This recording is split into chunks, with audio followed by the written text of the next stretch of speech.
cancer du sein et celui du col de l'utérus sont deux maladies fréquentes et qui font de ravages au Niger.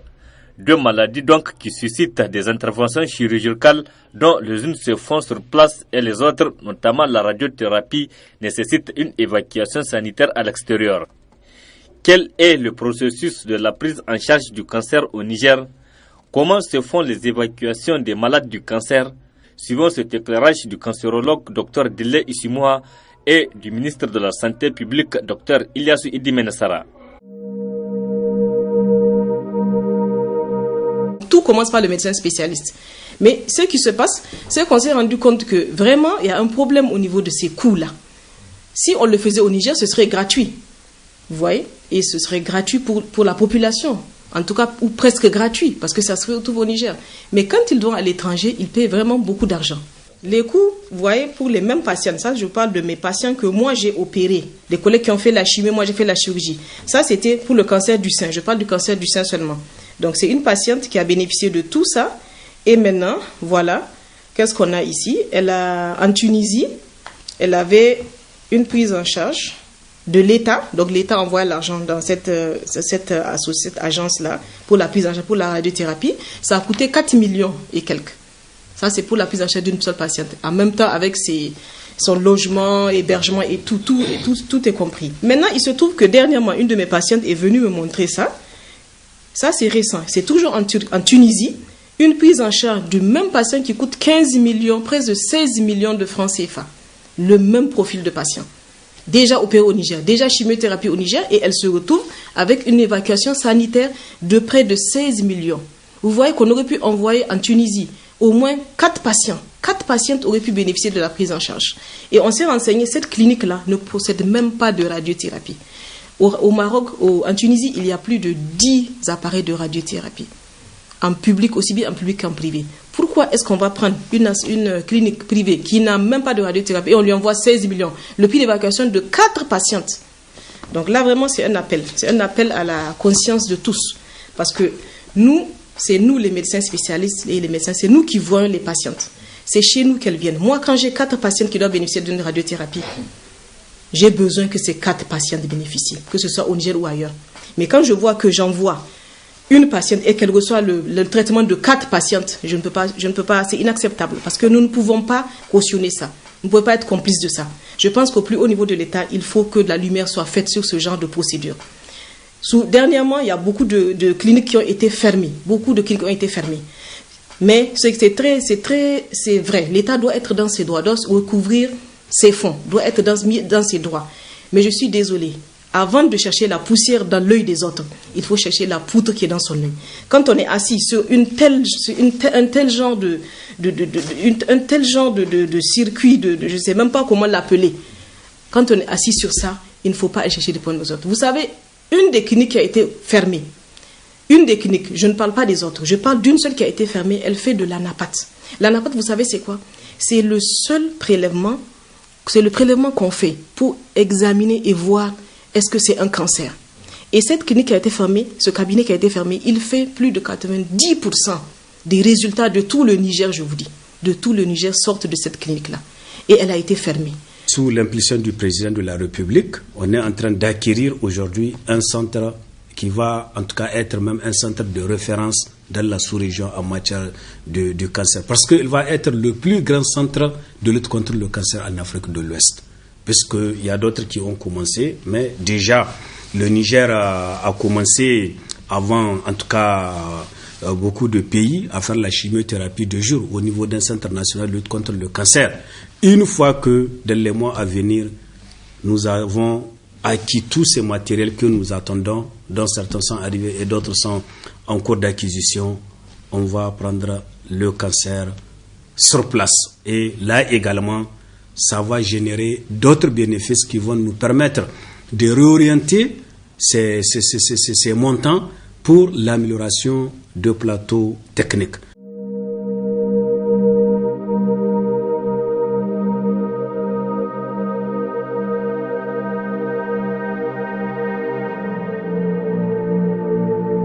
Dr Dile Ismouha, chirurgienne oncologue et présidente de l'ONG SOS Cancer, a établi une convention avec l'hôpital national de Niamey qu'elle explique en ces termes. Et je suis la présidente de l'ONG SOS Cancer Niger, ONG qu'on a créée depuis 2012 pour permettre l'accessibilité au dépistage et la sensibilisation des patients pour le dépistage précoce des cancers. Mais cette activité, pour pouvoir la démarrer, les partenaires qui ont équipé le centre SOS Cancer ont demandé à ce que je puisse être disponible à plein temps. Ce que j'ai fait, donc j'ai demandé mon détachement. Étant fonctionnaire de l'État, j'ai demandé mon détachement et le ministère de la fonction publique me l'a accordé donc en novembre 2018. Ce détachement me permet donc de me consacrer à l'activité SOS Cancer. Mais vous savez, quand on dépiste, il y a des cas positifs, il y a des cas de cancer, il faut les prendre en charge. On est un centre de dépistage, mais il faut une continuité des soins. Et cette continuité des soins, elle peut être assurée que dans les structures publiques de santé, où depuis 2007, la loi de gratuité des cancers gynécologiques et mammaires a été votée à l'Assemblée en 2007. Donc pour faire profiter ces patients de la gratuité, parce que nous on fait le dépistage, on ne fait pas le traitement, la gratuité des traitements, j'ai demandé un contrat à l'hôpital national de Niamey, qui me l'a accordé donc en 2018 également, décembre 2018, pour pouvoir faire la prise en charge de ces patients, à savoir une journée et demie par semaine pour faire la chirurgie des cancers, mais également les consultations de cancérologie.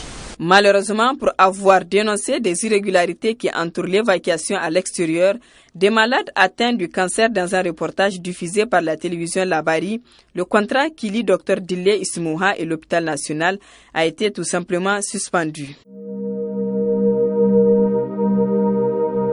On a décidé d'arrêter ce contrat de prestation. Et de la même manière qu'elle est venue, au moment où elle est venue, on l'a délivré sans explication, on a arrêté ce contrat de prestation. Bon, nous, ce qui nous amène aujourd'hui même à donner ces éclaircissements pour éclairer l'opinion, c'est que quand elle a eu ce papier, au lieu de prendre ce papier et venir, nos portes sont ouvertes, de venir demander pourquoi on a arrêté ce contrat. Maintenant, si elle n'arrive pas à avoir gain de cause, il y a des niveaux supérieurs qu'elle peut aller consulter pour plaider sa cause. Ça n'a pas été fait. Elle a pris ce papier, elle est partie dans les organes de presse, sur les réseaux sociaux. Troisièmement, elle a dit que elles sont deux chirurgiens à opérer les cancers ou les tumeurs, c'est la même chose.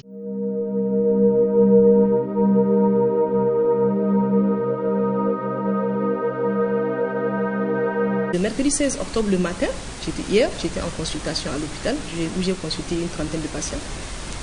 On me donne une lettre qu'on a déposée au siège de l'ONG me disant mettre fin à toute activité à l'hôpital national, donc dans le secteur public. On me demande de mettre fin à toute activité dans le secteur public.